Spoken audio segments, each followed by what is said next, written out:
On most cars it's very easy to see how much wear is on the brake pads. It mostly depends if you can have a well spokes that have a gap large enough. Just use a small flashlight, but sometimes you don't even need a flashlight. And if you look here, we have the brake disc, we have the brake pads.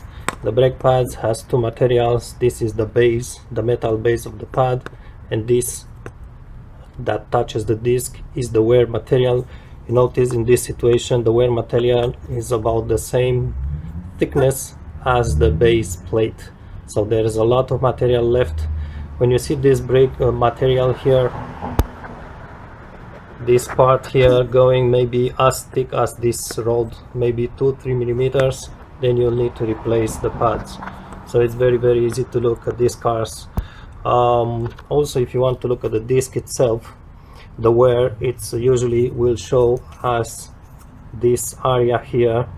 Don't touch this guy when you drive the car because it's going to be very hot. My car has been parked now, but when it wears out, this area here will go deeper and you will notice an edge here. Look at the inside circle and try to touch the edge. If you feel it's more than 2 millimeters, then the disc needs replaced. Also, if it's very badly scored, rusted or so. But the pads is really easy to see. Again, as far as the camera can go, you notice the inner material of the part and the base plate.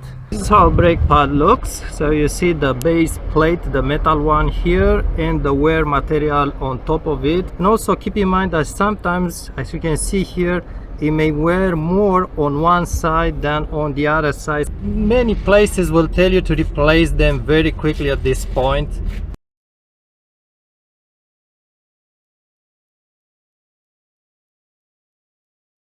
For example, this would be a minimum. So you see the thickness here, and the reason for that is that the disc itself gets thin, and normally it shouldn't be like a danger to crack the metal, but it's better to be safe at that point. Finally, be aware that garages will oftentimes tell you if you are replacing the pads, you need to replace the disc. Even if the discs are very nicely looking, not worn, they will say something like they have to match. You cannot put new pads on all discs and stuff like this. This is just a lie because they want to make more money. So if the disc looks shiny, it's not worn, just put new pads. They will match quickly this surface and it's going to be just perfectly fine. Usually a pad will be replaced 2 or 3 times before you will need to replace the disc. That's on most cars. Also, you may want to inspect when you replace a pad that seems to be wearing too quickly. One of the problem is the pad gets stuck in the caliper. I'm not showing this here on this video, but make sure the pad moves very slightly inside the caliper. Thanks for watching.